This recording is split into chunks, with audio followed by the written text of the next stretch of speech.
Satyabhama Institute of Science and Technology, Chennai.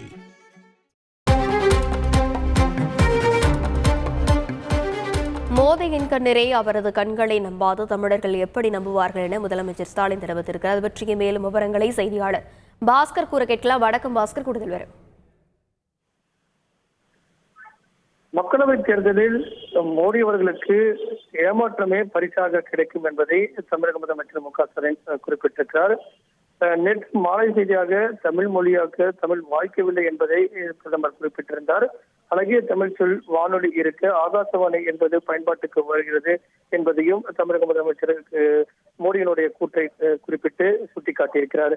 மோடியினுடைய கண்ணீரை அவரது கண்களே நம்பாது தமிழர்கள் எப்படி நம்புவார்கள் என்பதையெல்லாம் சுட்டிக்காட்டி ஒவ்வொரு காலகட்டத்திலும் பிரதமர் மோடி தமிழ் மேல் கொண்டிருக்கக்கூடிய அந்த அதற்கு தொடர்பான அவர் தெரிவித்திருக்கக்கூடிய கருத்துக்களை எல்லாம் சுட்டிக்காட்டி கருப்பு பண மீட்பு, மீனவர்கள் பாதுகாப்பு, 2 கோடி வேலை வாய்ப்பு, ஊழல் ஒழிப்பு போல காற்றில் கரைந்திருக்கக்கூடிய பல்வேறு விதமான அறிவிப்புகள், அதே வரிசையில விமானங்களில் தமிழில் அறிவிப்பு என்ற இதுவும் அடங்கியிருக்கிறது என்பதெல்லாம் சுட்டிக்காட்டி எங்கும் இந்தி எதிலும் இந்தி என்ற கோட்பாட்டை தான் மத்திய அரசு கையாண்டிருக்கிறது. பிரதமர் அதே நிலைப்பாட்டில் தான் இருக்கிறார் என்பதையெல்லாம் தற்போது குறிப்பிட்டு இந்த வலைதள பதிவில் இந்த கருத்தை தெரிவித்துள்ளார்.